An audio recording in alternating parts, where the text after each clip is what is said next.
So welcome back to the second session. It's really nice to see that a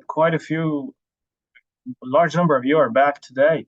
Usually in workshops that are for 2 days or several days, and the majority of participants just disappear on the second day. I'm glad to see that at least half of you or more than half of you are back today. So let's continue. I'm Vahid Aryadoust from the National Institute of Education of Nanyang Technological University, and today we will be discussing neural networks and machine learning. But we need to start off by refreshing our memory about what we discussed last session, that's yesterday. As you recall, we covered linear regression, and we said that linear regression, the way that is done conventionally in the field of language assessment, does not consider segmenting the data into testing and training data sets. So that's one of the limitations of linear regression. Why is that? Because the problem of overfitting can occur. What do we mean by overfitting? It's a scenario in which your model basically captures all nuances of the data, especially the error in the data. As a result, the model that you come up with is not generalizable beyond your current data set. That's called overfitting, meaning that even though you have a very good fit in the current model, you don't get a good fit in the current data set. You don't get a good fit in a separate, different data set, which is called the testing data set. That's one of the limitations of linear regression. Of course, we do use multiple linear regression in order to find the parameters of the model in a population, and that is called statistical inference. Today, we want to move on from the conventional linear regression and start focusing on a sort of linear regression that is falling in between machine learning or neural network and linear regression in a conventional sense. So I would say I don't know how to describe this, but it's getting the best of both worlds. Some of the statistics and outputs that are estimated in machine learning are also estimated in this type of linear regression, which is right in between the two in this figure. And some of the statistics that are estimated in the statistical linear regression are also estimated in this type of regressions. That's why I earlier said that it's getting the best of both worlds. It's in a limbo, if you will. It's neither this nor that, but it's both this and that. So we covered linear regression yesterday. I don't want to go through it again. I just hope that you will remember all of those features that we covered. So let's get started with the what I have called algorithmic linear regression. This is a term that I am using. It may not be very commonly used in the literature. I find it, useful because it can differentiate between the two types of regressions we're talking about. So let's go back to our data sets, everybody. I would like you to open your first data set today. It's called number 1, regression versus machine learning regression. Okay, so first of all, let's look at the last regression or linear regression that we fitted to the data. In this scenario, we're looking at an R-squared value of 0.216. As you can see in the third model, this is basically the best model among the 3 models that have been estimated. Remember that this is a stepwise regression where you combine backward and forward parameter estimation methods, or data entry methods, I should say. And that's a better way of putting it. So the R-squared value, as you remember, indicates how much of the variance in your dependent variable is explained by your set of independent variables. In this case, close to 21.6% of the variance is explained by your independent variance altogether. or independent variables altogether. So this is not too bad, basically, for social sciences and language testing. But I'm not very much happy about this, to be honest. I would have loved to get a much higher statistical value here, something around 40% or 50%. But anyway, we can't get any better than this in this model.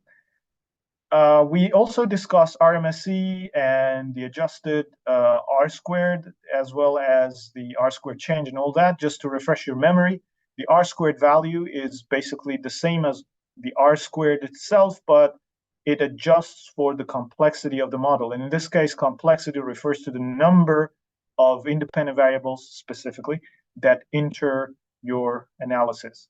The most important feature of a linear regression, which would help you to decide whether this is a good model or not, is basically the R squared as well as the coefficients. If you scroll down, you will find quite a few coefficients.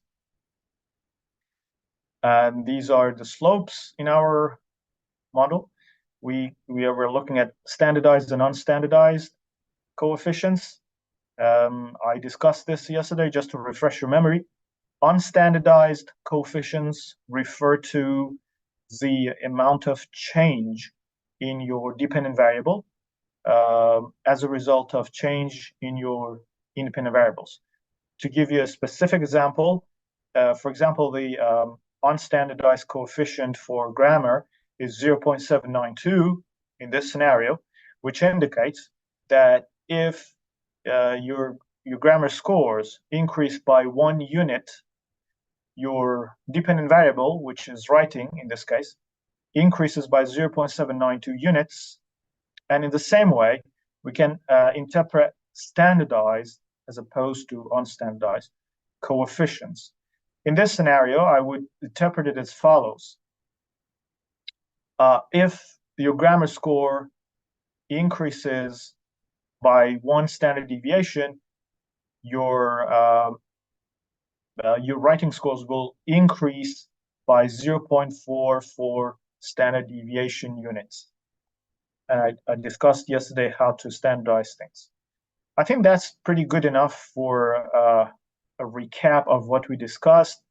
I don't go through the QQ plot and the standardized residual histogram because I covered them yesterday. So let's now move on to the machine learning way of doing regression analysis, everybody.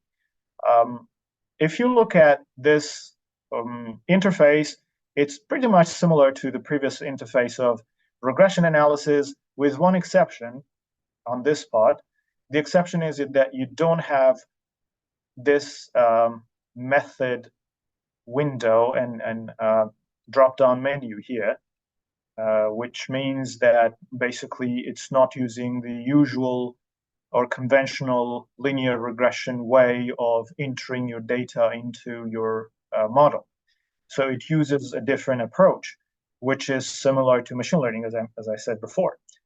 So that's nothing to be worried about. Now scroll down a little bit to look at these options that are available to us. You can choose from these options.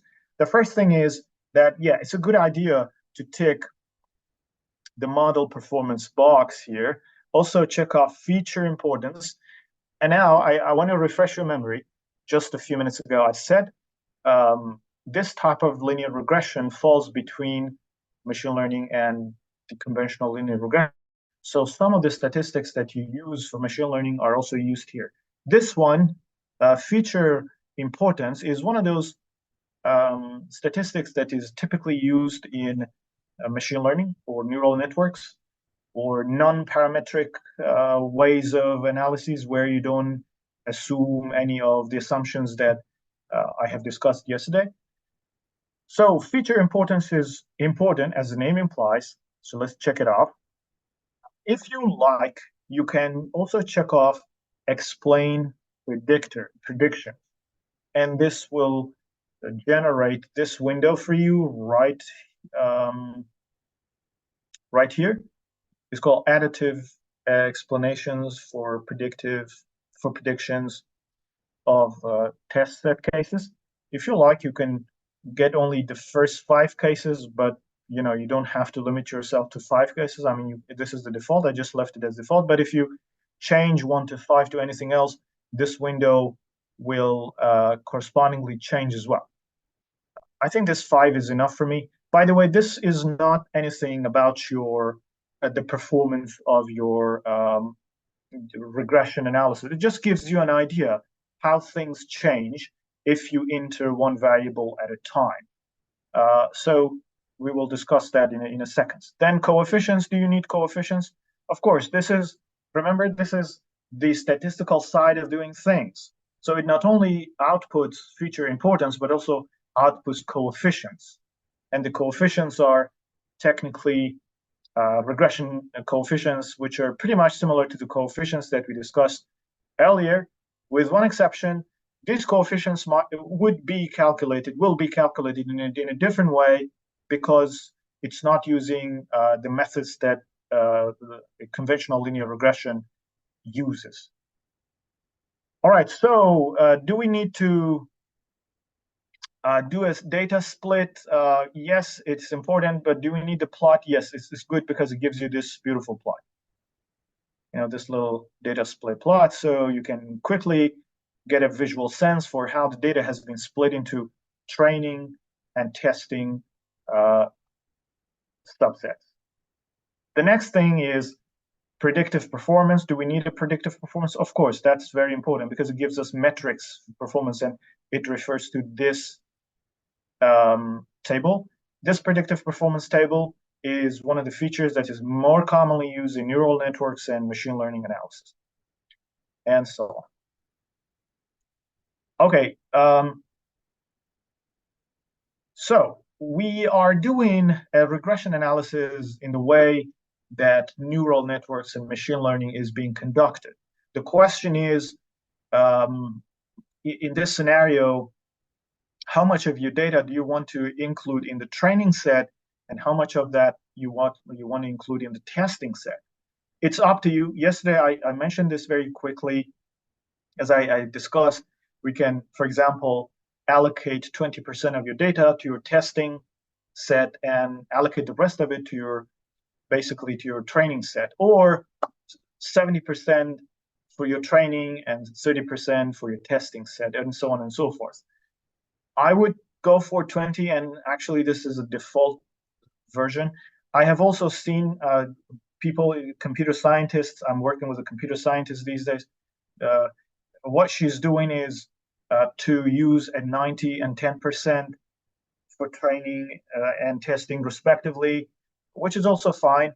I mean, if you have a very large data set, in this case, we have a very large data set, so we can use 90 and 10 as well.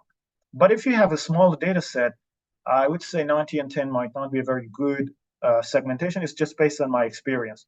If you'd like to learn more about it, of course, you would need to read more in the literature and make an informed decision. Okay, here's a question. I'm answering this question. Is there a threshold for sample size for machine learning? Okay, so the larger the better. That's the rule for training and testing in machine learning. I have seen very small data sets of less than 50, and honestly, I'm very skeptical of those machine learning papers or studies that use such a small sample. In our fields, a large sample may not be necessarily possible to collect, which introduces a problem. I don't have a very clear guideline in mind to say that you have to include this number of data sets in order to get a solid solution. What I suggest is you should count the number of your independent variables or inputs, and commensurate with that, increase the sample size. Now the question is, how much should we increase it? I mean, you should make a decision on that. But if you have a large number of input variables, but your data set is too small, I'm afraid your neural network, even though it may provide you with very good statistics, may not be very reliable. Anyway, at the end of the day, it's a decision to be made based on the literature and based on the features of your study. The next thing that we want to look at is the training parameters. Do you want to include an intercept? I definitely would include an intercept. Would you like to scale features? Yeah, you can scale features. So it scales features in a way that all the features are scaled on one particular scale. And finally, set seed. I recommend that you definitely set seed to anything that you like. Because if you don't set the seed to a number, then every time you run that regression analysis or later on when you do the neural network analysis, you will get a very different result. The reason for this is that when your model starts to estimate those parameters, it randomly chooses an initial number to start the iteration from there. That initial number is the seed. So every time it randomly chooses one seed if you don't command it to use a specific seed. One of the advantages of seeds is the consistency of the results. And another advantage is replication. If you are using a neural network in your study, and if later on someone wants to replicate your study using a different data set, if you don't have that seed, I mean, they can do their own analysis and they can get a very different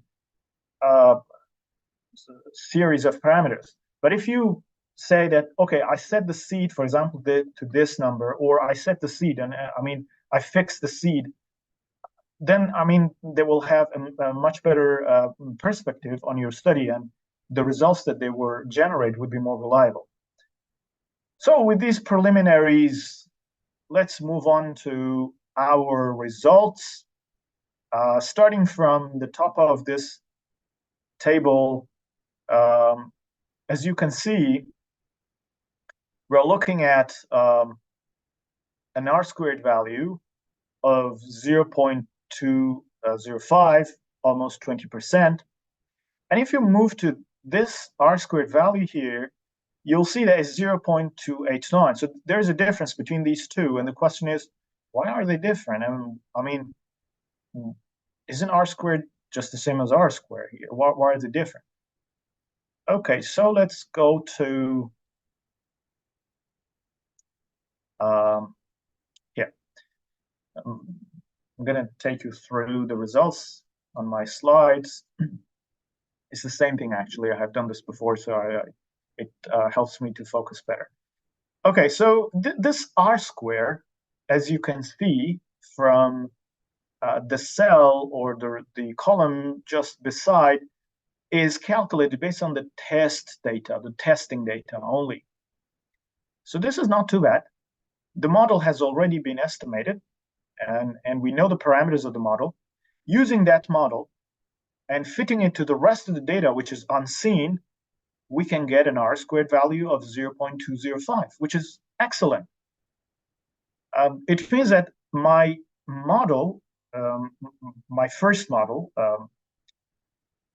has had some kind of R-squared value, whatever it was. But whenever I use that model, I can get an R-squared value of 20%, which indicates that my model still is basically returning something useful. It's not completely useless. In addition, the MSE, as I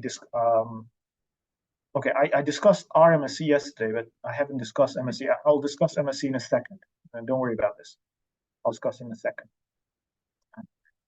Okay. The MSE value is 22.846, and this is how the data has been split. It has been split randomly, okay? And the adjusted R-squared value is 0.194, which indicates that 20% of the variance in your dependent variable is explained by your independent variables or your input variables after adjusting for the complexity of the model.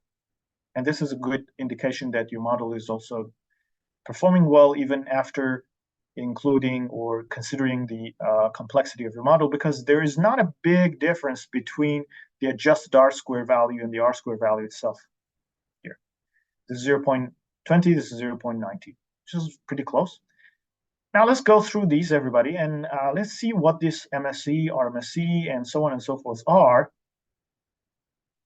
one at a time. Before doing anything, what I wanted you to answer as a question is this. Look at MSE value and the RMSE value. Do you see any connection between these two? Can you write it in the chat box?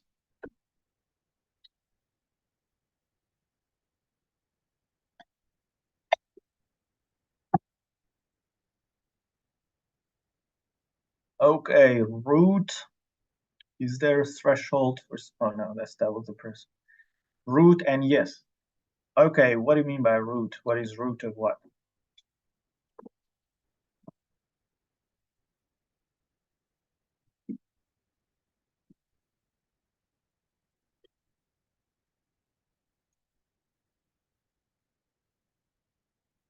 Okay, is the RMS squared the root of? Yeah, exactly, exactly. And for those of you who do not see this as clearly as those of you who have already gotten the idea, here is. All right, my computer is a bit slow. Here is how you can identify the relationship between these two. Look, our RMSE RMSE is 4.78. Okay, and you square it, you get 22,848. Very close to 22,846. This is rounding error, it doesn't matter. So if you square the RMSE, you will get your MSE. So there are two different ways, which are very, very close to each other, of establishing the fit of your model to the data. How do we estimate MSE? Or it is known as the mean squared error, is the average of the squared differences between the actual and the predicted values. When we are talking about average, we always have the number or the statistic divided by n, as you can see from here.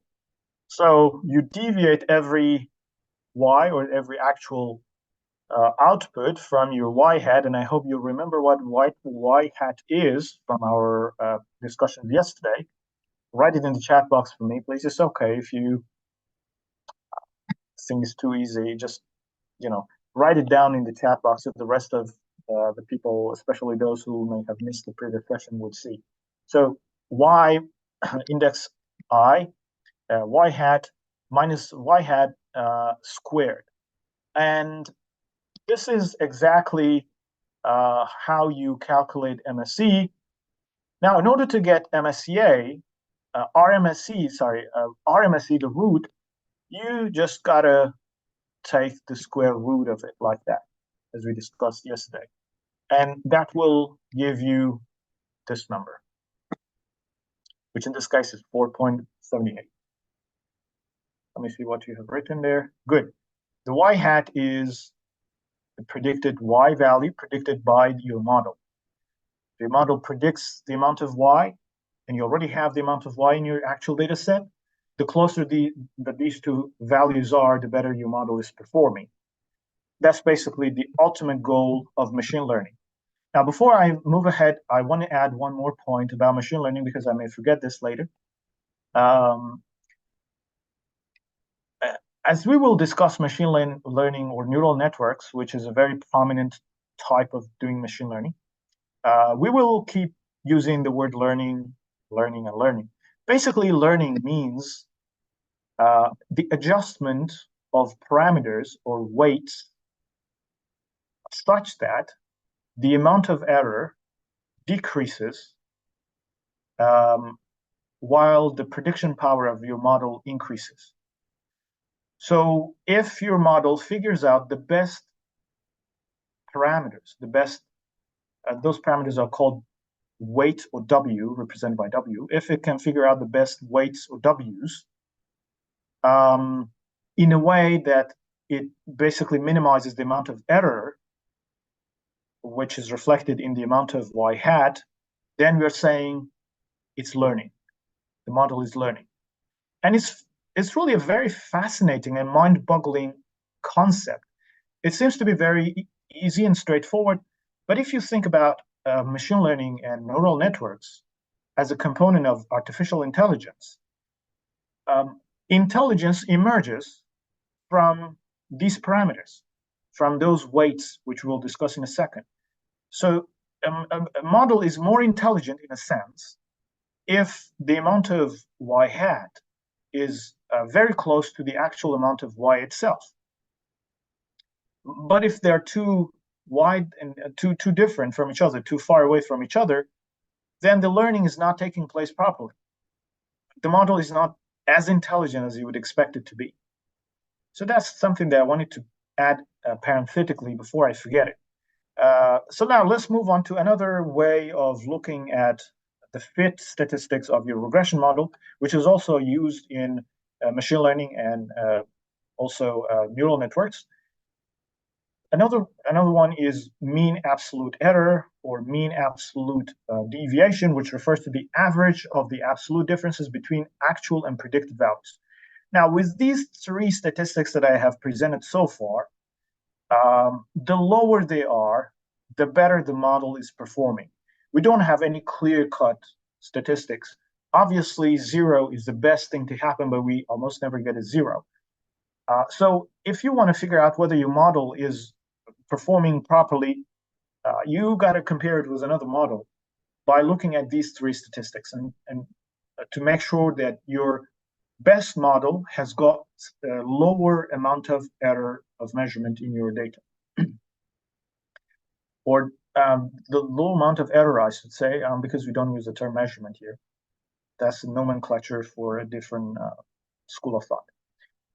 Another statistic which has not been estimated in this data set, but has been presented is MAPE or MAPE. I mean, I'll read this MAPE, which measures the average absolute percentage error between the predicted and actual data set and actual values. So this formula is how you calculate it. The advantage of using MAPE or MAPE is that it provides you with a percentage.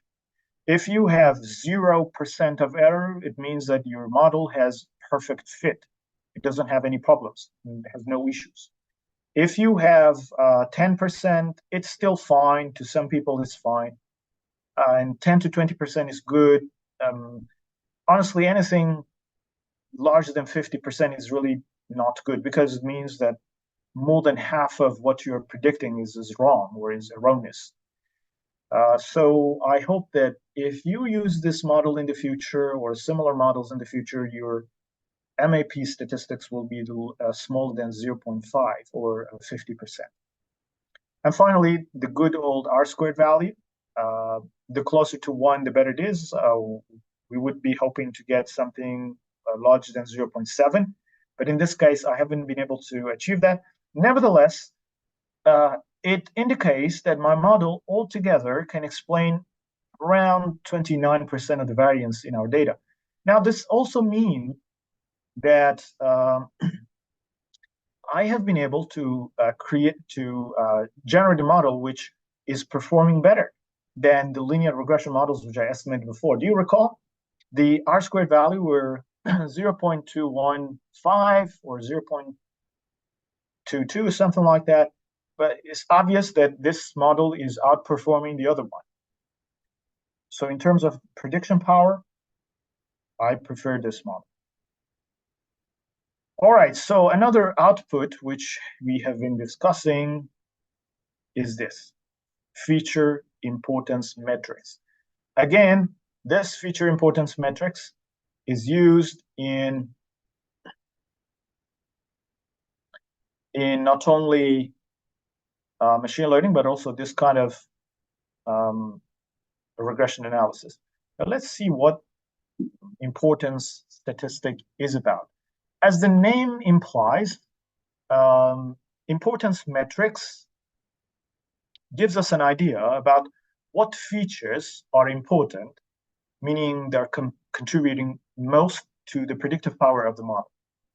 So if a feature has got a very high importance statistic compared with the rest of the statistics, it's obviously more important. So in this case, as you can see from this table, we've got grammar with an importance statistic of 4.924. And the second importance statistic is vocabulary with the importance stat of 4.52, and the last one is reading, which is the smallest, but still it's important, whose contribution is 4.421. What is the most important one? Obviously grammar. Now there is another term here, which is dropout loss. What does loss mean? Do you remember from our previous discussion yesterday? Can you write it in the chat box?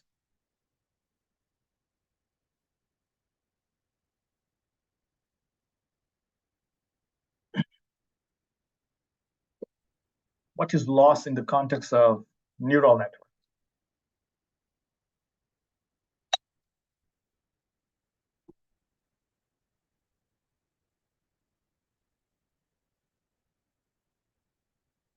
Okay, so I'm going to answer that myself. Well, it simply refers to error, some form of error. It's not exactly the same thing, but in this workshop, let's take it as synonymous with error. Now, what does mean dropout loss means in calculating the importance statistic? So it simply means if you drop out or you remove that specific feature we're looking at, for example, grammar, how much the model's loss or the model's error in y hat would increase on average. So in this case, if I remove grammar from the model and I re-estimate the model again, without grammar included, the amount of error, in this case, mean dropout loss, would increase by 4.92, almost 5 units, which is not a good thing to happen. So I would like to put back grammar, because if I remove it, if I drop it, the amount of loss or the amount of error would increase. We don't have statistical significance here, but it would increase quite noticeably. And in the same way, if I remove vocabulary, the amount of dropout loss would increase by 4.52. So these are some statistics that indicate how important these variables are towards the predictive power of our models. And that's what importance statistics is. Sometimes when you have a large number of variables,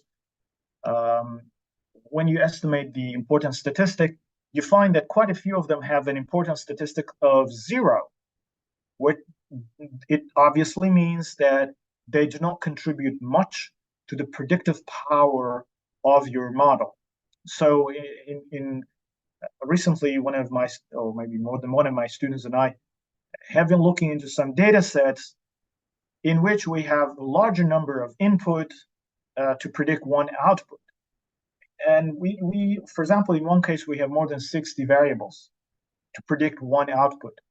And out of those 60 variables, we found out that around 15, if I'm not wrong, have got an importance statistic larger than 0. Whereas a large number of those variables have importance statistics close to 0 or just 0. In those scenarios, you need to remove those and rerun the analysis because, well, they're not making any significant contribution to your model. So there is no point really in keeping those input variables in your model. Finally, let me read this out. A higher mean dropout loss indicates that the feature is more important because its absence leads to a significant degradation in model performance. So higher mean drop loss means more significance, more importance. Why is that? Because if you remove it, there will be a higher amount of degradation in your model. All right, any questions so far, everyone? I'm gonna stop here, pause here for a while, and see if you have any questions. Feel free to type into the chat box, and I'm happy to answer.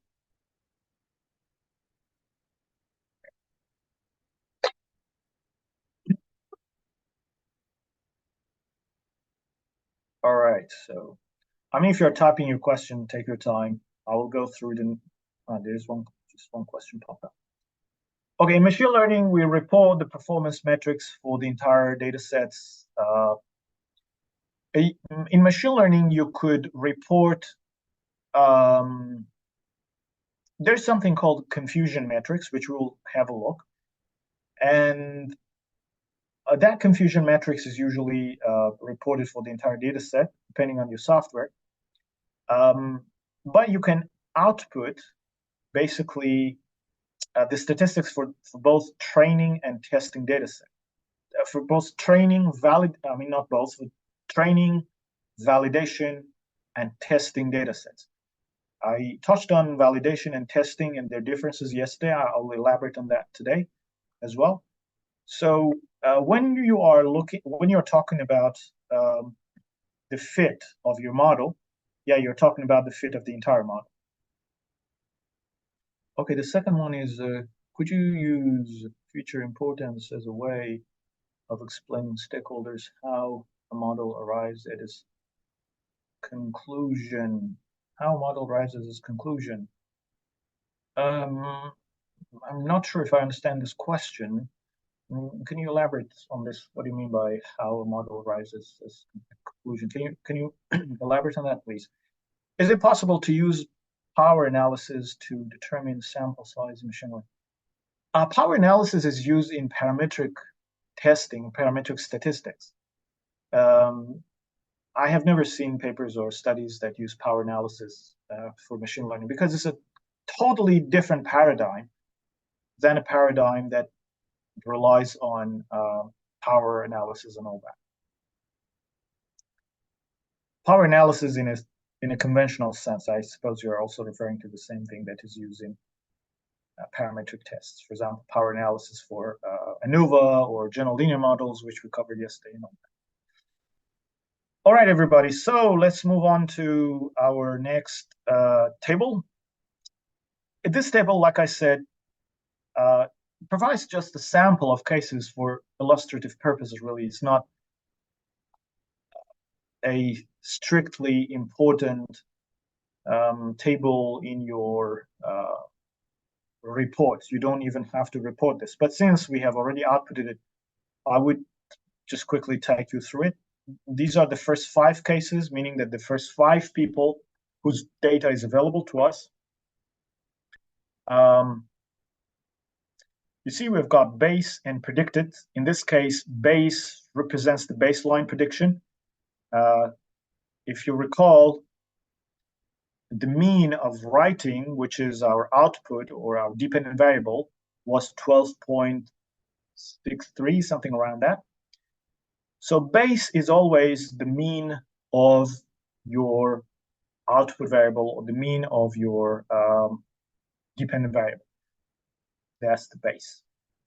But then the model also predicts the amount of that specific score, writing score for each person. For example, if you look at the first person, whatever his actual or her actual test score is, the predicted one is 16.1.74. Let's see what the actual score of this person is. So I'm looking at different data set now. Data set 1.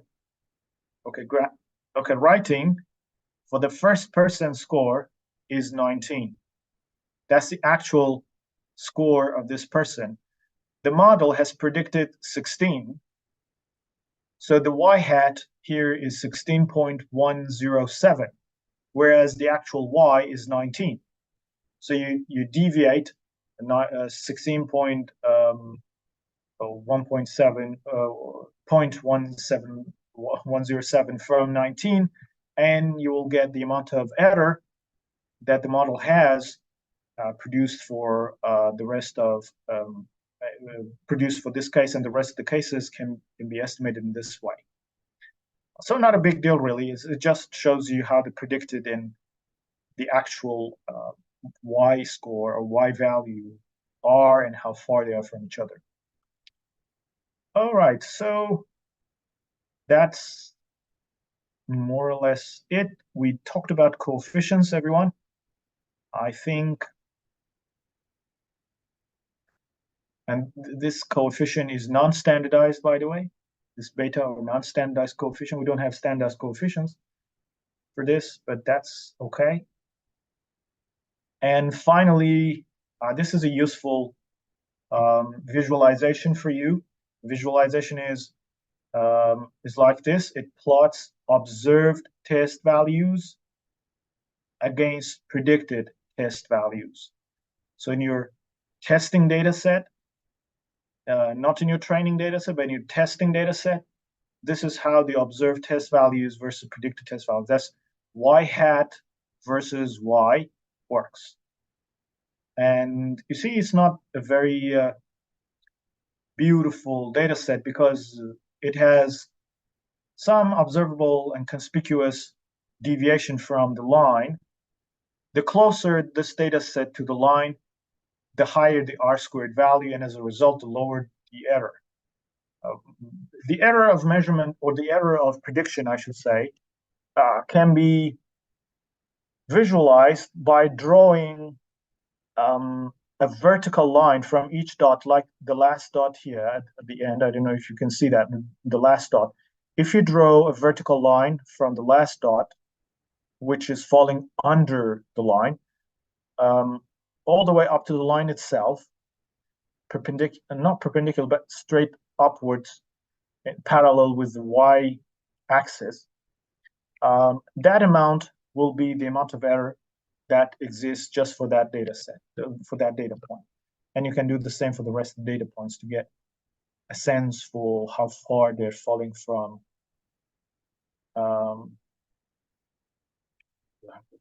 the predicted ones. Okay, now let me answer these two questions before we move to machine learning, everyone. So if, say, an output of y is returned from the model, and someone wants to know why the output is y and not x, could we use feature importance to explain this? In your example, grammar was the most important one.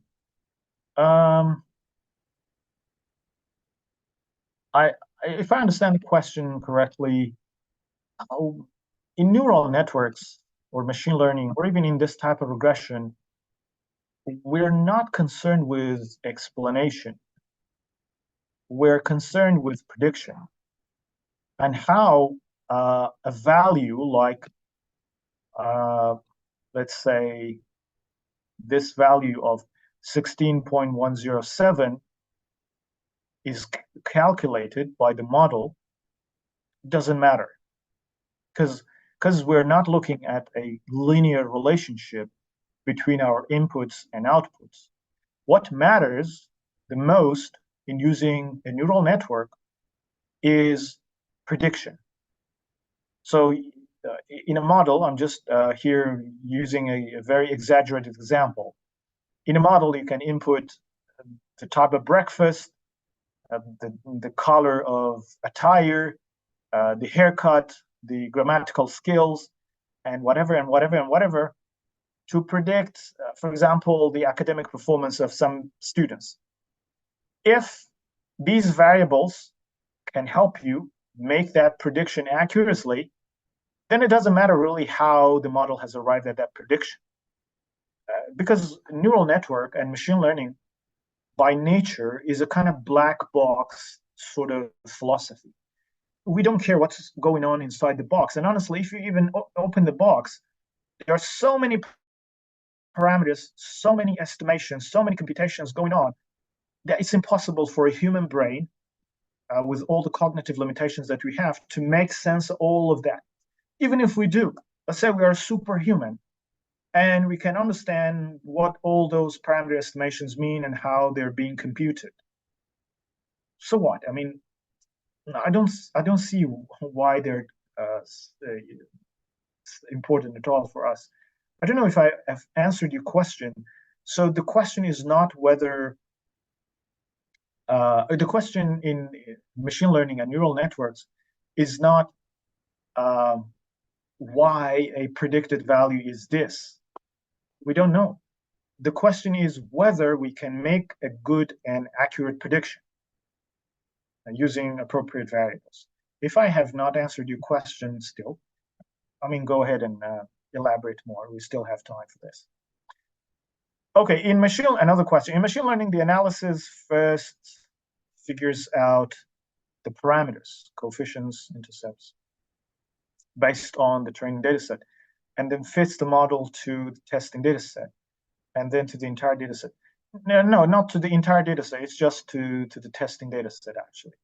It's just the model is established in the training data set. There's also a little bit of smaller data set, which is in between the training data set and the testing data set, which is called validation set. I will discuss that in a minute. I'm getting ahead of myself now. But as the model is being trained and the parameters are being estimated, they are continuously fitted into the validation data set to see if it makes sense. So you in every iteration, you come up with one model, you fit it into the validation set to see if it makes sense or not. And then you backpropagate from the validation model to the validation data set back to the training data set, and you just continue in different iterations. Once your model has arrived at a very good conclusion with the minimal amount of error as possible, then you will use the testing data set to find out whether your model can also perform equally well under a different condition.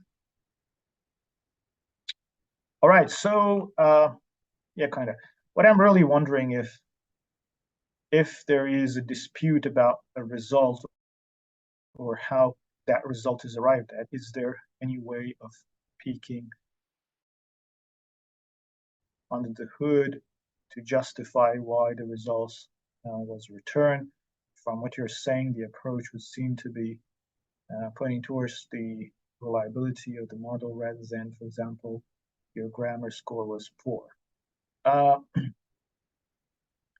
Yeah, well, so we do not make decisions about grammar scores, whether they're good or bad. And this is just a prediction model. And as far as I know, naturally, we don't look inside the engine to see what's under the hood. Like I said, even if we did, it's not useful. Give me some time. I will explain what is inside that black box. I'll talk about its mathematics in a second. And I hope that will clarify it more for you. And you will find out that it doesn't really make much sense to discuss what is under the hood. Because the whole idea is the philosophy underlying neural networks and machine learning is that the world around us is not as simplistic as what a linear regression describes. I mean, we human beings are used to simple linear relationships, right, between X and Y. And this is basically the philosophy or the ideology that is very widespread in language assessment. It's the dominant philosophy in language assessment. But I am very skeptical about that philosophy because I believe that the world is not as simple and as straightforward as that. So we need to consider the complexity of the world around us by using some models, mathematical models, that lend themselves to capturing the complexity of our very complex world. A linear regression doesn't do that. Our simple explanations, the way that you have written here, I don't think make much sense in the sense that our world is not that straightforward. Of course, you could always convince someone, but convincing doesn't mean that our explanation is valid and accurate. So give me a few seconds. I'll discuss neural networks in more details, how things are done under the hood, and hopefully that should clarify things. But I mean, if you still want to continue this conversation, please feel free to write in the chat box. I'm happy to read them and answer. Does anyone have any further questions, everyone, before we move to neural networks now?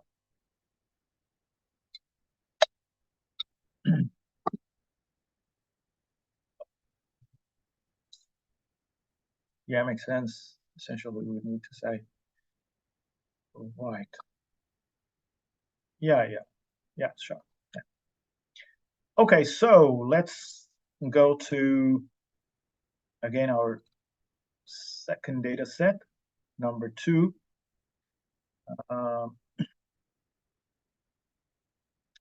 We're looking at this neural network optimization, neural network regression optimized. This is data set number 2, big 5, poor regression and better neural network. That's the data set you should be looking at. So let me just provide a very quick introduction to machine learning, artificial intelligence, and of course, neural network as an indispensable component of artificial intelligence. Let me change the slideshow. Okay, you should be able to see the slides. Now, these words, the font size is pretty small here. I'm sorry about that. I hope that you can zoom in somehow and see what's going on. One of the most important inventions in the field of artificial intelligence is neural networks. Neural network is a kind of machine learning methodology. There are different types of machine learning techniques or methodologies, which I will present after this slide.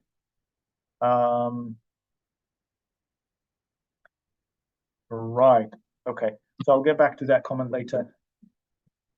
There are different ways, different techniques, but the point is, in the interest of time, we cannot go through everything today. We just want to talk about neural networks, which is a technique which is used in artificial intelligence and machine learning. So neural networks has a very long history. We can trace it back to 1940, and between 1949 and 1960, some key publications and concepts emerge. And one of these key publications and concepts is perceptron. I think if you want to learn more about neural networks, it's important to know what the perceptron is. Perceptron is the most basic type of a neural network. In 2014, I published a paper with my co-author, Christine Go, in which we introduced perceptron. We used it for predicting listening difficulty or the difficulty listening test items. It's simple, it's elegant, it can be really powerful. We found it to be one of the 2 most powerful models when you were comparing it with several other predictive models. Perceptron is really a good and simple model. It has 1 hidden layer, at most 2 hidden layers. But if you have more than 2 hidden layers, then it's not called perceptron anymore. It's technically called deep learning. So when you have got 2 or more, particularly more than 2 hidden layers in your neural network, that's where deep learning starts. So if you have learned the concept of deep learning and you don't have a clear idea about what it is and how it works, it just refers to a very complex neural network where the number of hidden layers is quite a few. Right, in 1970, the whole field of artificial intelligence and, of course, neural network hit a stumbling block. This period is known as the winter of AI because not much was coming out. And one of the interesting phenomena that was happening here in this decade especially was there was little investment, particularly by governments, particularly by the government of the United States.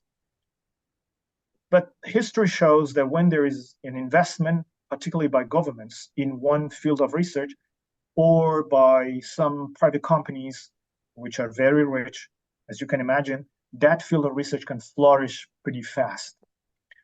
So the winter of AI came when the governments started to withdraw their support and their funding from the field of artificial intelligence because there was a lot of skepticism about whether humans can finally create a machine that can communicate like a human being, that can think like a human being. I would like to refer you to Alan Turing's very famous paper called Can a Machine Think, or Can Machines Think, something like that, which he published in, if I'm not wrong, 1950.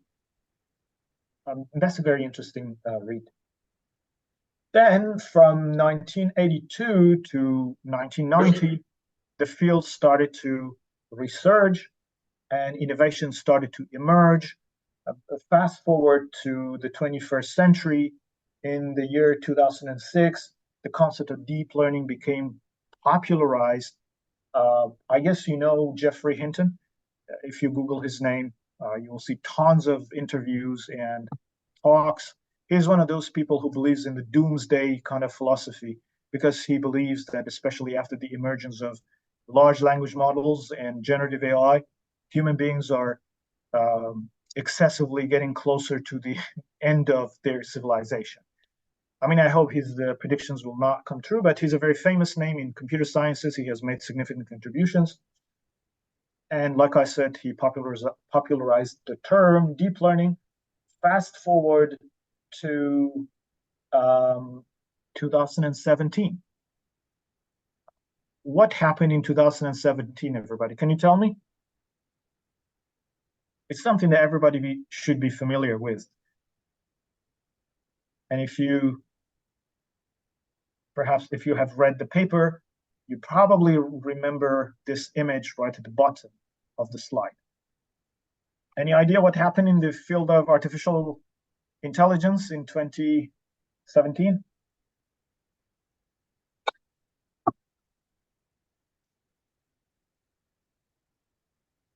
Yeah, transformers. Exactly. So the idea of transformers was presented by Google, by a group of scholars from Google who co-authored a paper called Attention is All You Need. You just Google Attention is All You Need and you see this paper. It has been cited tons and tons of times. It was a true revolution. I don't know how long Google has known or has, how long it took Google to reveal this invention to the world. But in 2017, it really changed the world of our artificial intelligence. Fast forward to the year around 2020, some scholars adopted the idea of transformers and attention and generalized it to language learning in the sense that is used in computation, not language, first language, second language learning sort of thing that we do in our fields in applied linguistics. So they created large language models, and some of these large language models, such as GPTs, emerged.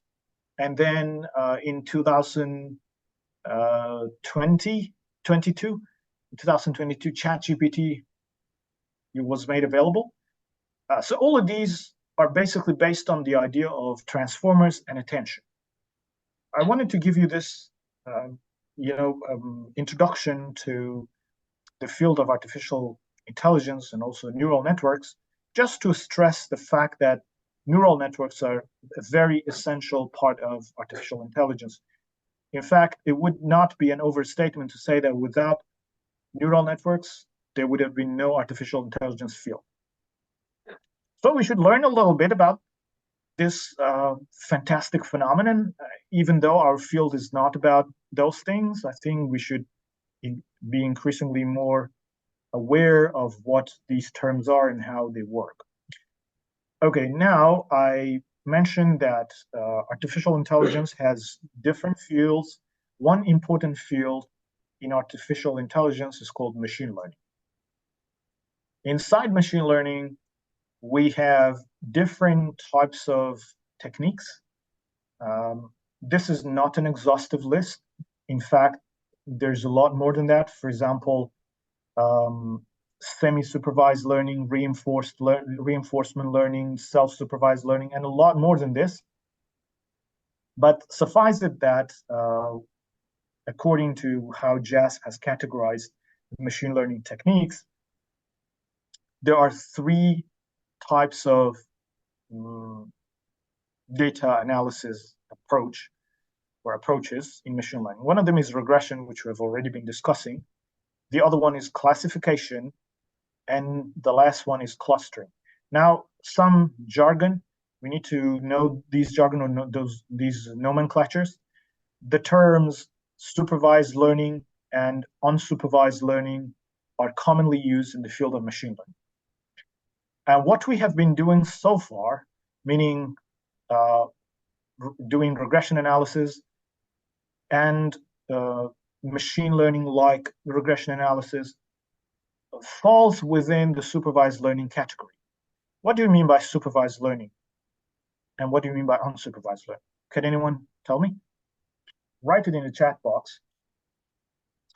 And take your time for doing that. Let's take a 5-minute break because it's been around an hour. So when we come back, we will answer the question of what is supervised and unsupervised learning following that. So let me see.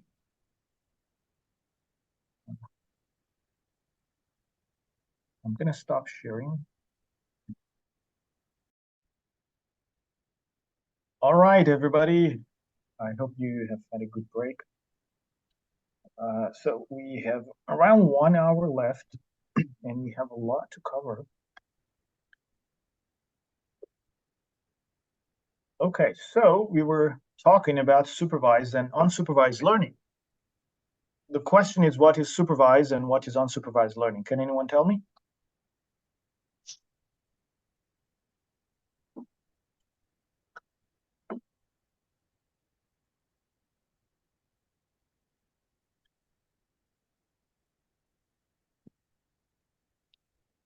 Okay, so in a supervised learning, here is supervised is instructed while unsupervised is not. Good, yes. In other words, that's correct, absolutely. In other words, in supervised learning, the model is trained on labeled data, which means that each training example is paired with an output label. And there are two types of training. There are two types of supervised learning, I mentioned before, classification and regression models. So what do you mean by labeled data? It's just really some fancy term for regression. If you recall, in a regression model, your data set is like this. Sorry, it's not a very nice drawing. Okay. So you've got a y, which you want to predict, and you've got x1, x2, x3, x4. A supervised learning is like this. When you have the amount of y already, for example, 2, 3, 4, etc., and you've got amounts of x's here, you're going to use the amount of x, all those x's, to predict the amount of y. By labeled data, we are referring to this y, because every case has been labeled. For example, the whole row has been labeled as a 2, The whole row here has been labeled as a 3, and so on. So this is what supervised learning is. Just imagine the regression analysis that we have been doing. This is a kind of labeled data. Why is that? Because you have, to use the terminology of regression model, you have a dependent variable. Basically, by labeling, we mean the statistics in that dependent variable. When your y is a continuous value, such as the house prices in the field of language assessment, like grammatical scores, vocabulary scores, and so on, we are doing a regression analysis, as you can see from here. On the other hand, if your y is a categorical variable, such as, for example, in this case, spam detection in emails.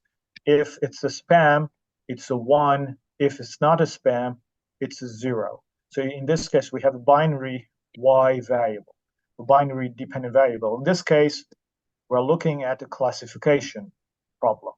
Now, if you are more familiar with statistical modeling, in statistical modeling, we do have similar problems, which fall under the generalized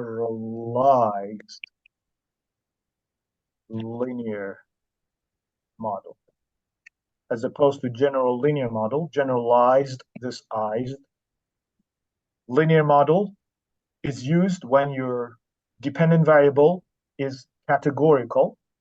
And if you Google generalized linear model, you'll see a number of different ways of doing generalized linear models, such as probit regression, logit regression, and things like that. Generalized linear model is also a very powerful classification model, which can be used for different purposes.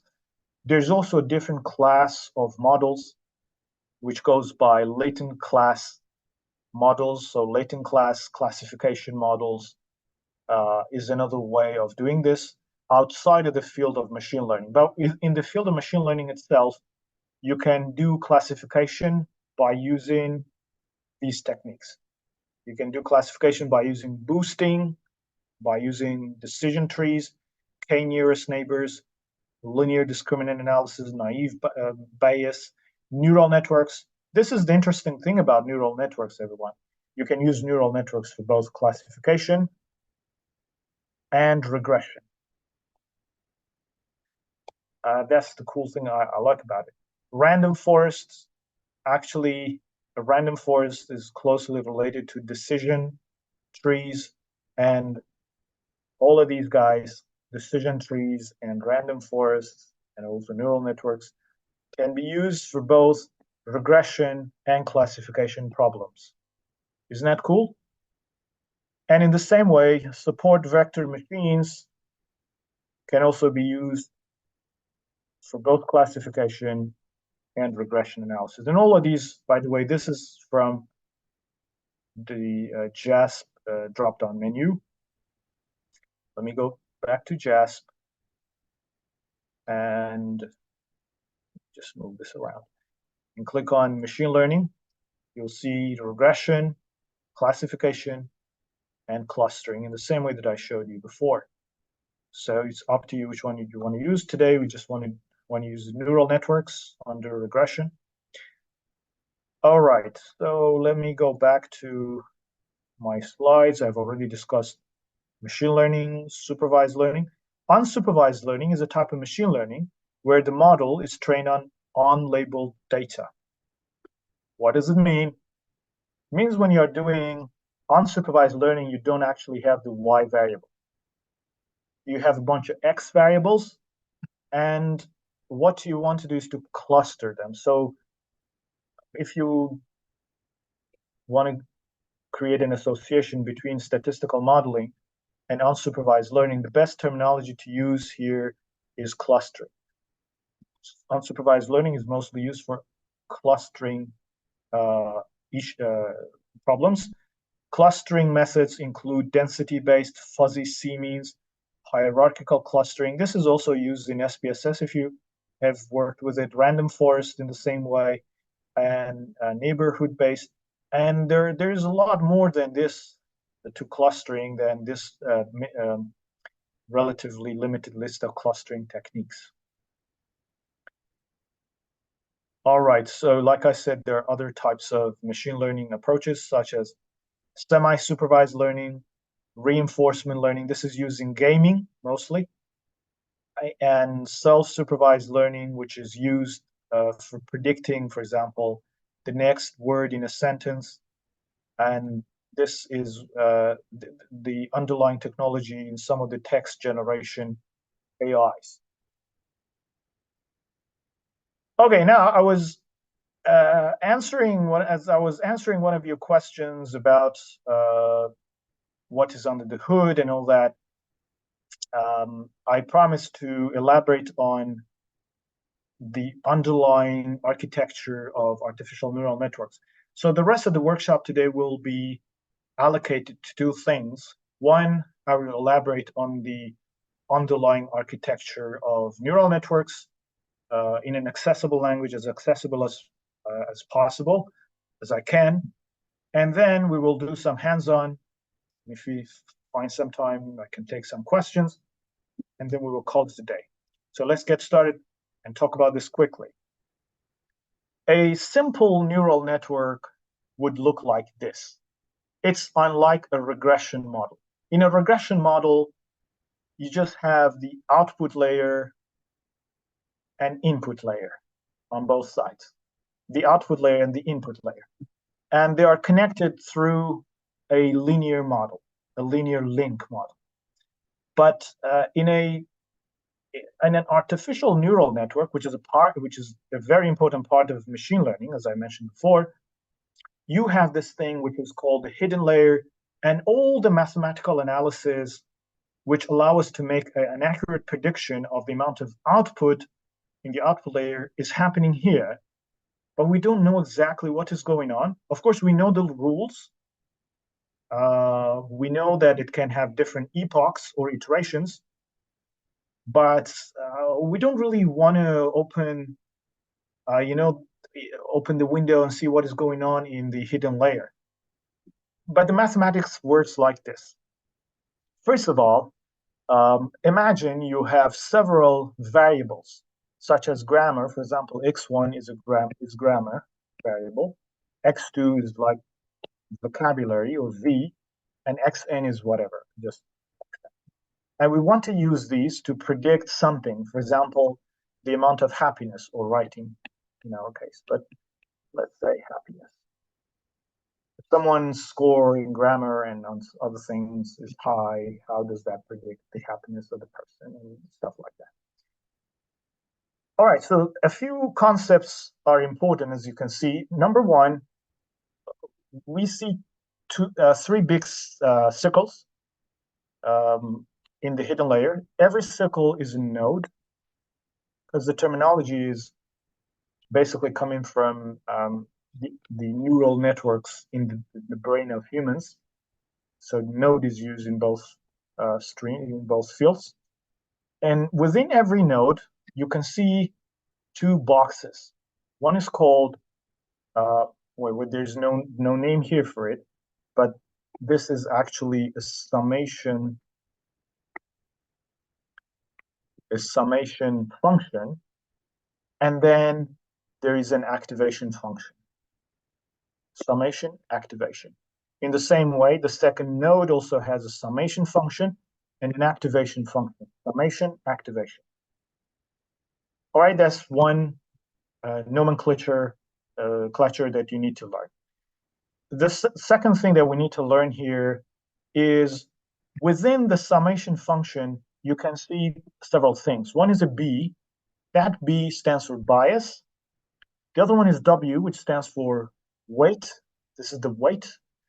And there is an X as well. The X is the amount of X per person here. And that's how you can make sense of it. Basically, this weight is the same as this weight. So every X has a particular weight attached to it. For example, X1 or grammar 1, when it enters the first node, and then when it enters the summation and the activation function, has got a specific weight associated to it, which in this case is referred to as weight 1. And in the same way, x1 also enters the second node. If you call this node 1, this will be node 2 in this very simple network. So if it enters the second node, it also still has got W1 or weight 1. And in the same way, when it enters node 3, it maintains that weight as well. These weights are the most important parameters that have to be estimated by the network through a process which I elaborate on. And as these weights get updated and become more precise, the prediction power of the entire network will increase significantly, in some cases significantly, in some cases minimally.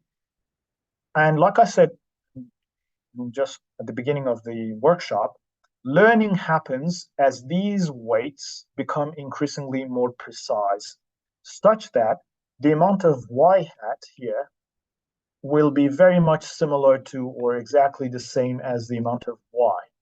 In this situation, we can say that the network has learned pretty well, in this case almost perfectly.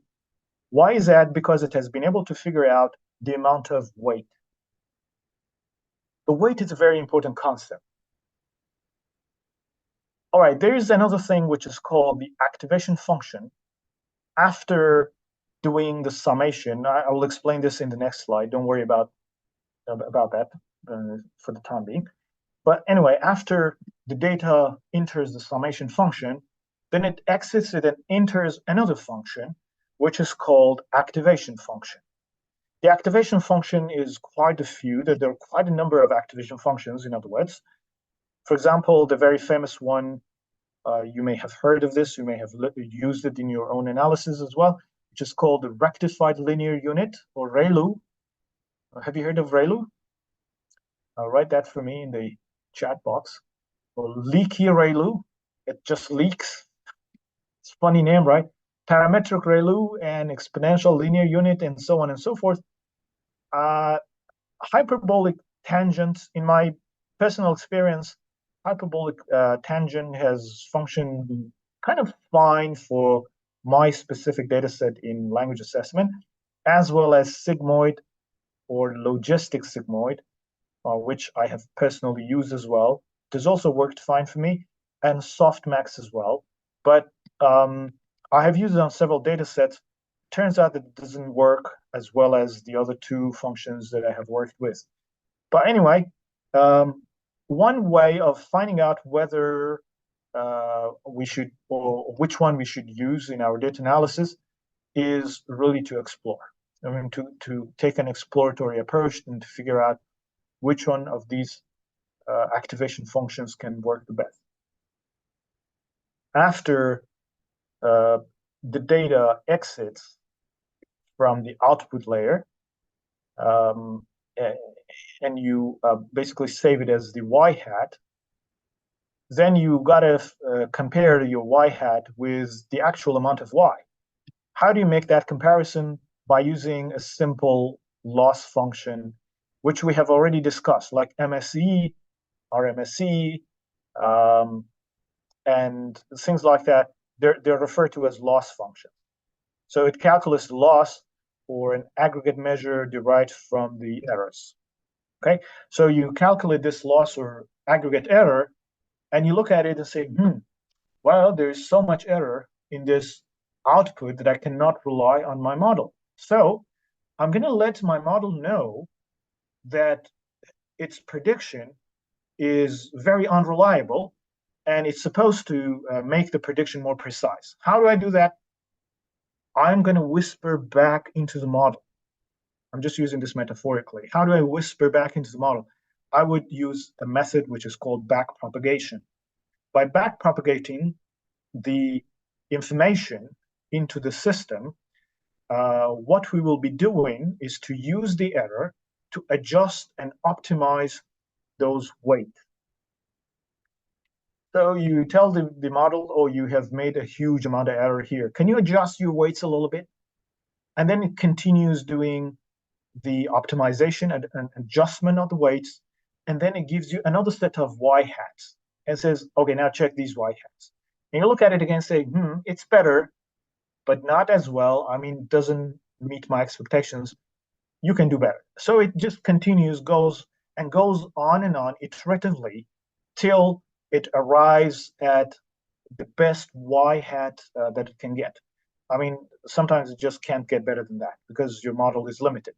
For example, if you have a limited number of nodes in your hidden layer, or if you have a limited number of hidden layers, in this case, you have got one hidden layer. In some cases, you might have two hidden layers. In some cases, you may even have three hidden layers. You may not be able to get a very good value of y hat, and as a result, your loss functions would return a very high amount of loss or error. And then your model stops there. It says, actually, I'm going to give up because I can't do any better. Okay, so if you like to learn a bit more about this, I can give you some more information. Just I want to present this blown up form of the hidden layer and explain it right here.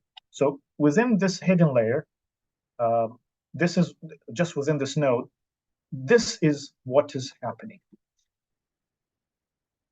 Suppose that you have 10 inputs, or to use the terminology that we often use in language assessment, you have 10 independent variables, age,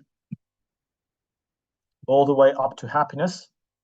We have all sort of crazy variables here, like grammatical scores, vocabulary scores, amount of sleep, amount of eating, the gender of the person, and motivation, writing, and so on. And you want to make a prediction about something, for example, their writing score or something. Okay, so here, 1, 2, 3, 4, 5, 6, 7, 8, 9, 10. We've got 10 variables. And by using these 10 variables, we want to make a prediction about something like writing score. All right, the first step that you would take in basically running your artificial neural network is to vectorize these numbers. And how do you vectorize? It's very simple. We just create a simple vector, as you can see here. The single data points are written in the form of vector by an angled bracket and by numbers. For example, angled brackets, then age 24, comma, what is the other one? 77, comma, 71, all the way to 79. So you create a vector. That's the first step. In the second step, you then multiply each of these x's with basically its amount of weight. So in this case, for example, the first x is multiplied by the first weight. If you recall, you see, for x1, we have weight 1. So whenever you see x1, you got to multiply it by weight 1. And whenever you see x2, you got to multiply it by weight 3. And go back, you see, you have for x2, we have weight 2. x2, we've got weight 2, and so on and so forth. And in the same way, you got to multiply each of those x's in your simple vector by its specific weight. Now you might be asking, where does the weight come from? It's just a purely random imagination of your model. It can start from any specific number. It doesn't matter.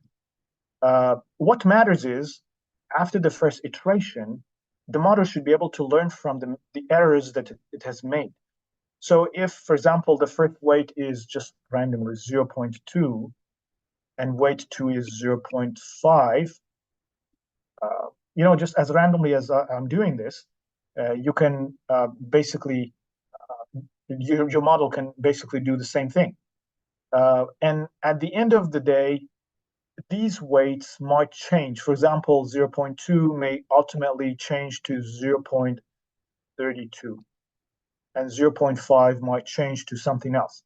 So you're going to have a lot of weights in your model, but plus something which is called bias, and bias is a fixed or a constant number which your model adds so that it can improve the precision.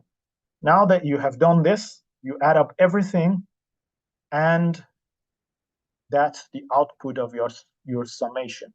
This output is also known as z. So then the z value enters the second function, which is the activation function. In the interest of time, I don't want to go through the activation function, but activation function is known as alpha subscript j.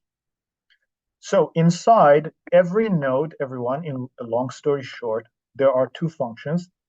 The zj function, which is, what function is that? Do you remember? And alpha j. Okay, this is a very simple question. Of course, I expect everyone should be able to answer this question. So what is the zj function?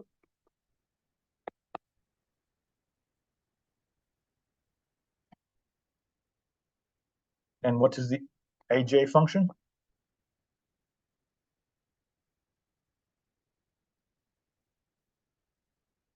The zj is the summation function, and aj is the activation function. All right. So inside every node, there are these two. And once you start doing this analysis on your JASP software, you see that there are options for choosing these, especially specifically for choosing the activation function, because the summation function is straightforward and is always done in the same way. All right, so then the data enters your activation function. You know, in the interest of time, I don't go through the activation function, just wanted to tell you that those activation functions that are commonly used include sigmoid. Out of those 10 or 11 functions I presented before, hyperbolic tangent, H stands for hyperbolic tangent function, ReLU, and Leaky ReLU. I don't usually use this one, to be honest with you. I mean, I do not usually get very good statistics when I use this Leaky ReLU. But these three are not too bad. ReLU works with large data sets in my experience. Tangent, hyperbolic tangent, and sigmoid, especially sigmoid, is one of my favorite functions when I do artificial neural networks analysis.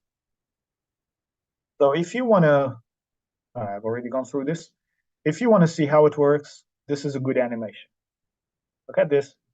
Data is propagated forward, and then the loss function backpropagates backward. The weights are updated, and again, it starts from the very beginning.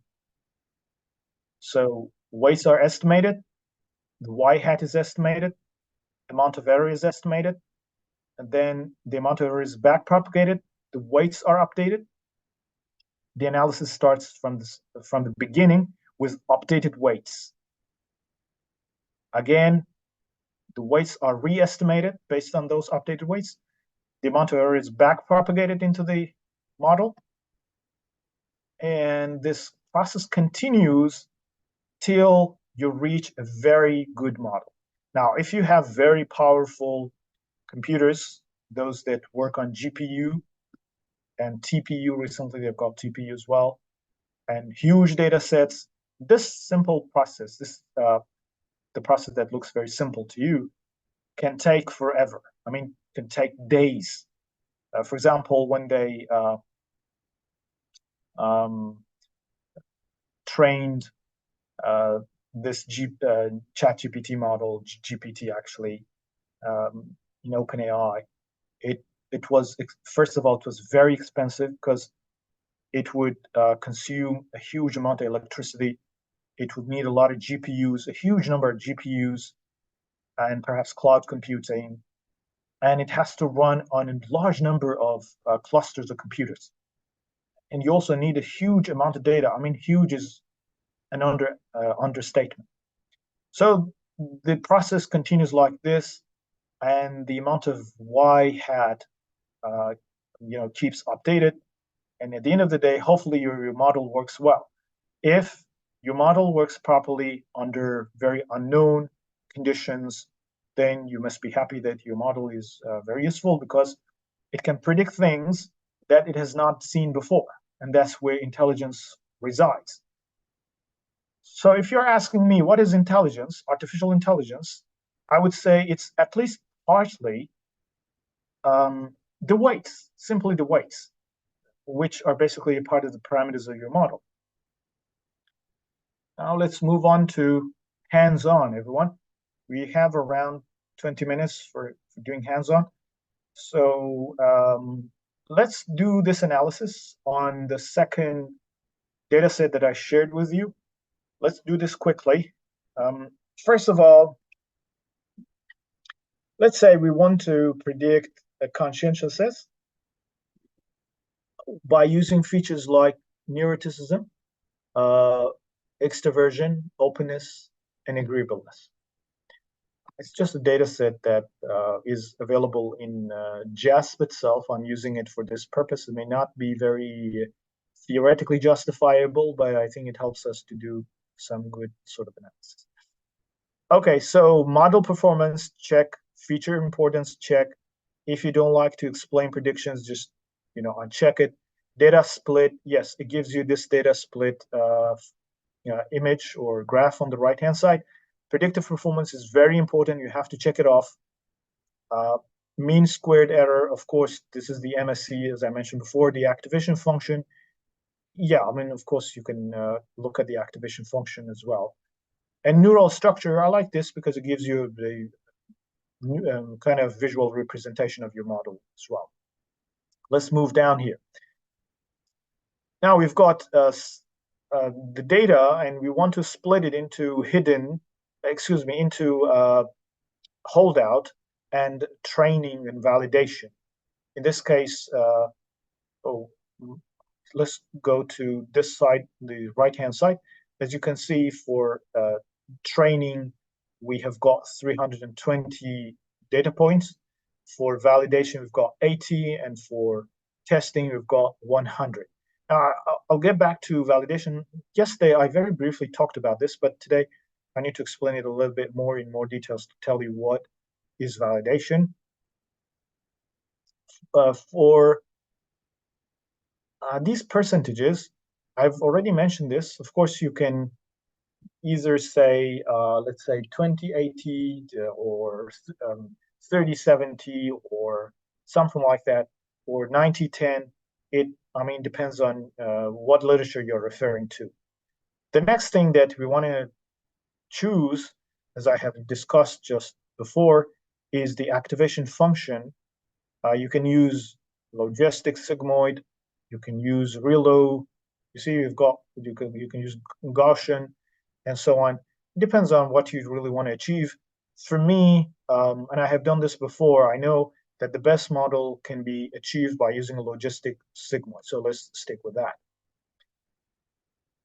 The next thing is the algorithm.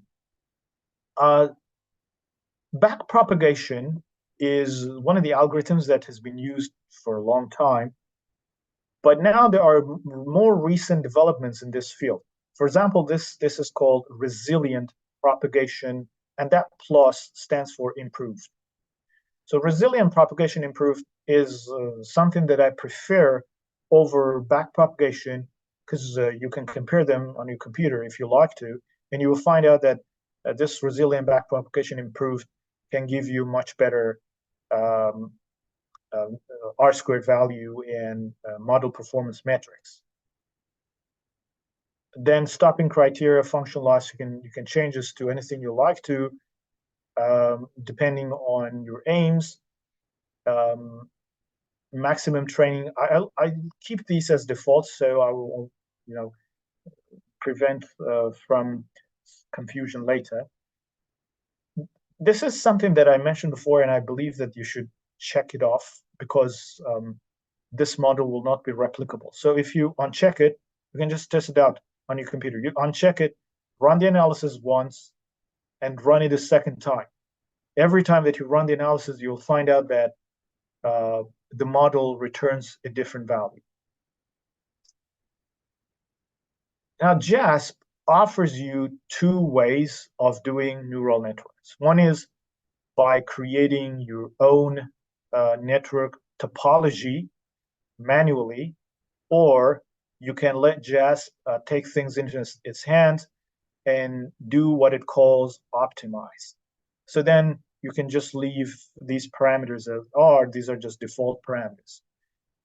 If you like, you can basically change these parameters as well. For example, the maximum number of layers, 10, you can change it to 5 and so on. And you see how the number of hidden layers can affect the performance of your model. Now here we have, for example, 10, maximum number of layers is 10, and the maximum number of nodes in each layer is 10. Okay, but in reality, as you can see from here, in reality, it has used 3 hidden layers. And in each of these 3 hidden layers, a different number of nodes have been used. For example, in the second hidden layer, 6 nodes have been used. In the first hidden layer, 2, 4, 6, 8, 10 nodes have been used. And in the last one, I guess 10 nodes have been used as well. So this is how it has worked. I mean, I think it must have done quite a little bit of computation to arrive at this conclusion and offer it to us as the best fitting model in this data set. Nevertheless, where is that? Okay. Nevertheless, you can see the R-squared value is not very promising here. I'm a bit disappointed though.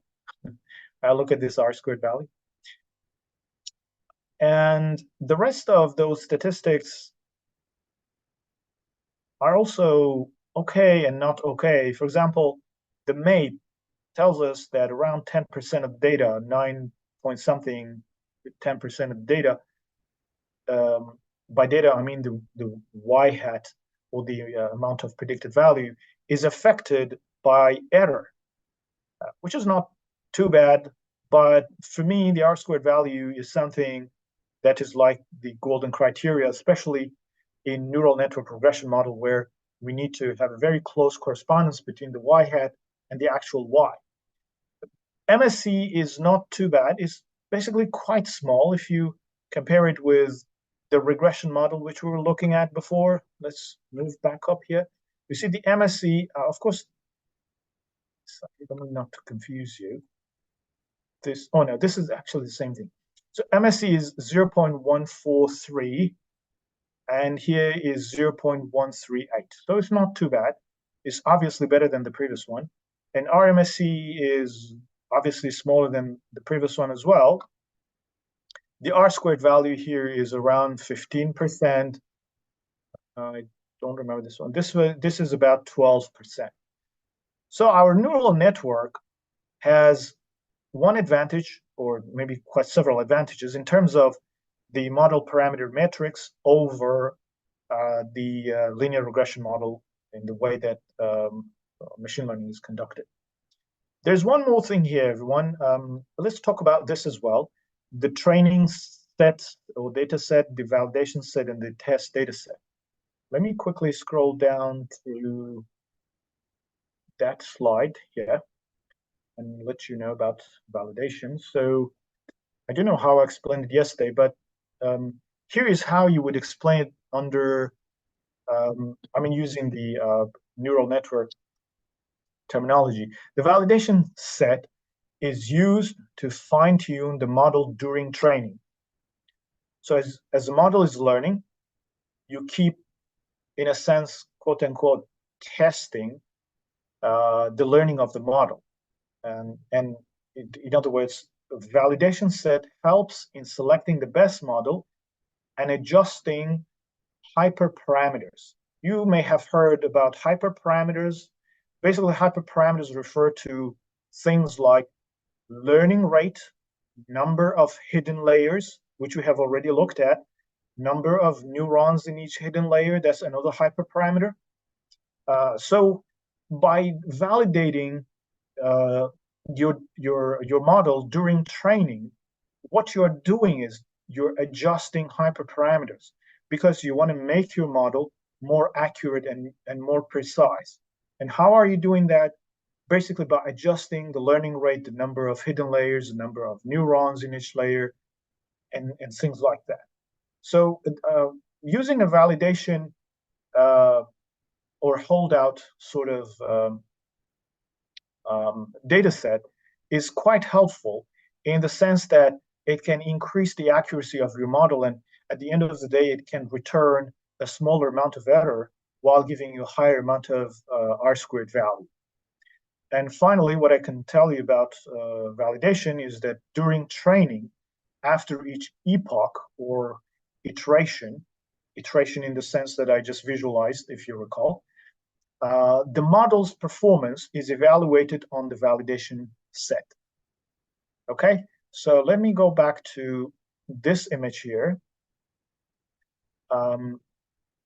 After this is done, and after the function loss calculates the amount of error, your model, whatever it is tested separately on the validation data set to figure out whether your model can fit the validation data set as well.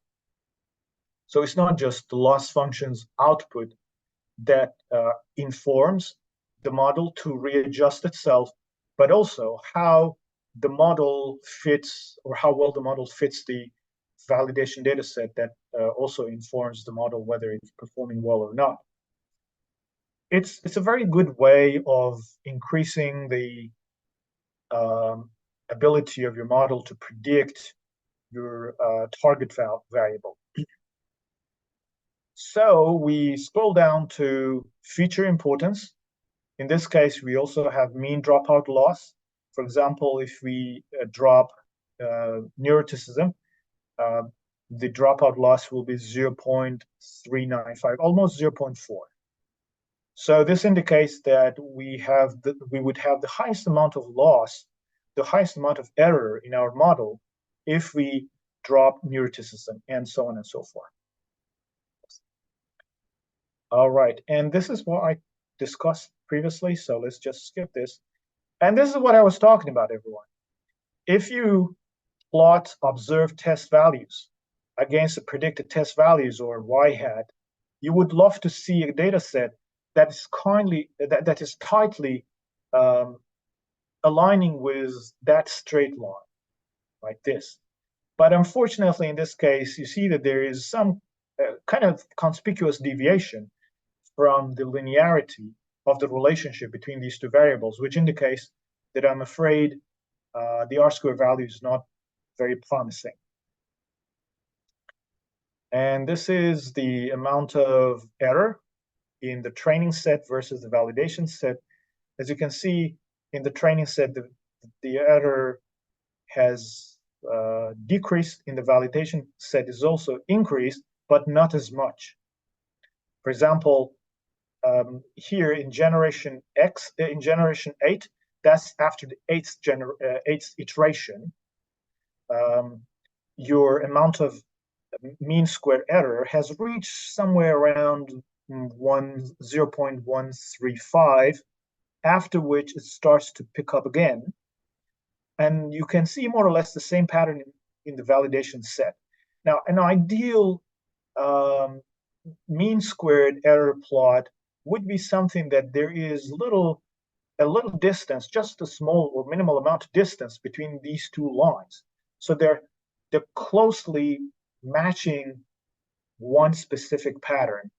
And ideally, they would be decreasing as the number of generation is increasing, which means that in every generation, the model is able to learn more and learn for the better, of course, meaning that the learning that is taking place is contributing positively to the weight and its estimation, and ultimately to the precision of the estimation of the y hat. This is the function that we have fitted into. Those of you who are familiar with item response theory are most likely familiar with this sigmoid function. It looks like the logistic function. It's more or less the same concept. All right, so that's one way of doing neural networks, everyone. Now I'm going to scroll down, and I hope that you're following what I'm doing on your own computer. One of the disadvantages of doing online workshops is that I can't see what the participants are doing, even though they can see me. All right, so click on training parameters. I have now done my own manual network topology, and I have come up with a different model in which I have 3 hidden layers for sure. But in the first hidden layer, I only have 4 nodes. In the second one, I've got 2 nodes. In the last one, I've got 1 node. So as a result of this, I managed to increase the R-squared value to 0.157. Did it increase? Yeah, it increased from 0.149 to 0.157. So how did I come up with this? Quite randomly. I just started with very basic number of nodes in the hidden layer. I started with 1, 1, 1, and then 2, 2, 2, and then I came up with this permutation after doing it a bit randomly. So in this case, rather than you relying on the model to optimize the estimation of your y hat for you, you take over the control of the analysis, and you just specify the number of hidden layers and the nodes in each hidden layer, which I have already done. If I had more time, I'm sure I could have achieved a better R-squared value. If I had more a large data set, I think it would have been easier for me to achieve a higher R-squared value, and so on. Now let's move on to the third better regression calculus. I don't know if I have sent you. I probably have sent you this data set. Let me see. So if you have that data set, can you open it, please? It's called Machine Learning ML Regression and versus Simple ML. I don't know if it's on. Okay, so good.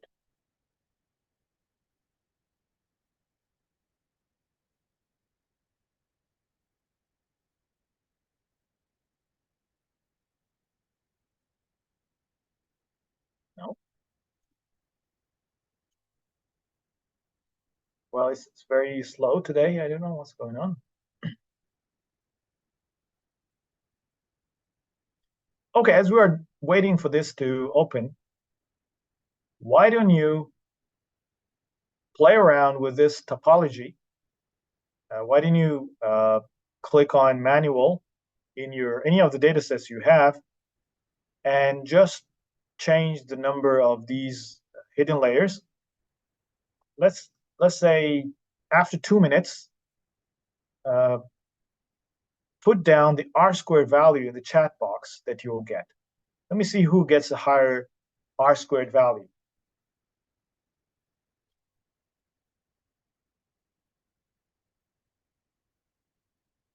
Well, this is open finally, but anyway.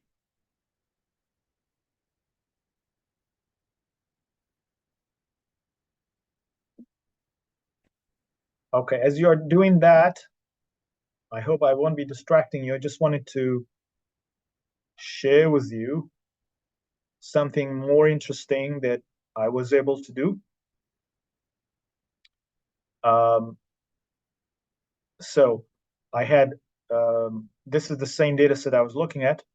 I wanted to predict writing with 3 variables, and the maximum amount of R squared that I got in this analysis using the inter method of regression was 0.224. Remember this, 0.224. Let's forget about the adjust R squared, because we can directly compare R squared with R squared in other models. Now, doing machine learning linear regression, meaning click on this and click on linear, just like that. The R squared value reached, as we viewed previously, 0.289, or for the testing data set, it was 0.205. Now, check out what I got from neural network. I got an R square value of 0.324, which is amazing, because in this data set, basically, I took over from JASP, and I incorporated only one hidden layer with one node. With what activation function? With sigmoid function, with resilient propagation, backpropagation improved. So this gave me a much better R squared value. Now the question is whether this is a better model in reality or not. My answer is yes, because in neural networks, what we are concerned about the most is the amount of prediction, whether we can predict more. So the R squared value is a very good indication that the model is working fine, definitely better than the linear regression and the multiple linear regression neural networks, even though this is not a very good fit yet. So if you keep doing this, at some point you may get a much better result. Remember that neural network analysis, machine learning, is mostly exploratory. It's based on a different philosophy than most of the philosophies we're familiar with, and it doesn't have a very heavy reliance on what we call theory in language testing. Well, this offers an advantage and also a disadvantage. The advantage is that, well, you will let the data speak for itself. You don't want to superimpose a kind of philosophical or ideological structure onto your data called theory, and then decide within that very tight and rigid framework whether your data is working or not. What if your theory is incorrect? What if the theory is just a figment of imagination of some people who just love to think in this way? The disadvantage of it is, I don't know if it's a real disadvantage, but the disadvantage is that those people who are very much concerned about theory and things like that may not like it. For me, the most important thing in science in this age is prediction. And especially in language assessment, I would prefer prediction to explanation, because I don't think that our attempts to explain how things work have been very successful in language assessment. If you like to read my paper in language testing in the journal Language Testing, you will find more about this. Let me stop sharing now, and I can actually send you the paper, the vexing problem of validity. In that paper, I kind of made an argument that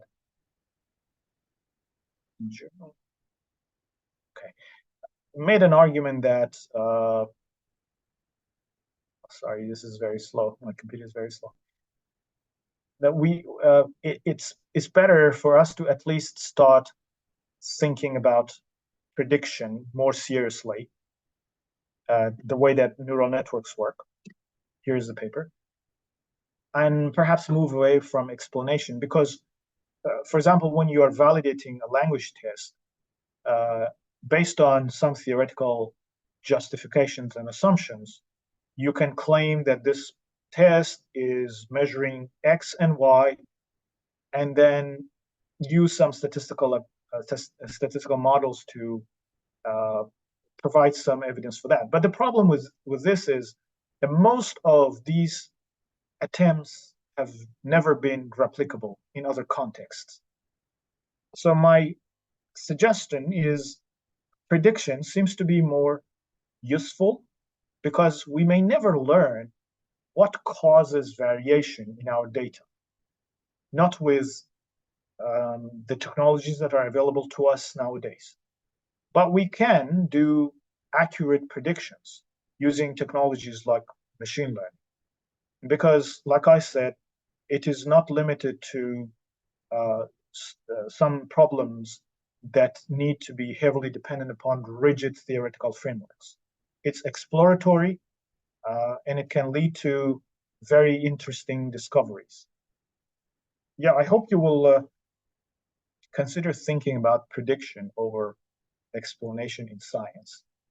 And this brings us to the end of this workshop. I don't know if you had a chance to estimate the R-squared values, as I said. If you did, feel free to write them in the chat box in this 1 or 2 minute left.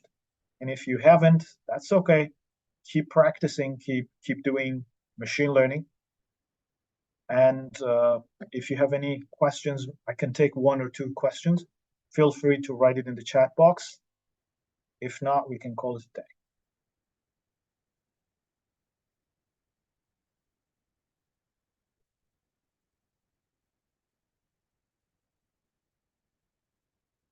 No questions? All right, so it has been a very nice 2 days. I'm very happy that quite a number of you stayed behind and continued. I hope you found it useful and you can use it in your research and whatever you do in the future. All right, everybody, thank you and have a good day.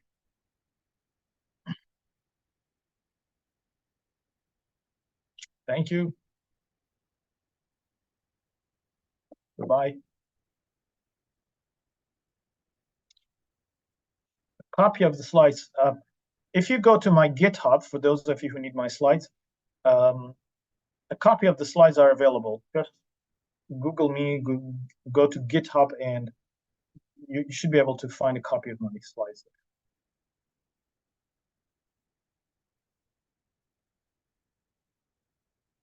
Yeah, that's right. Okay. Good. So I'm going to leave. And then have a good day, everybody.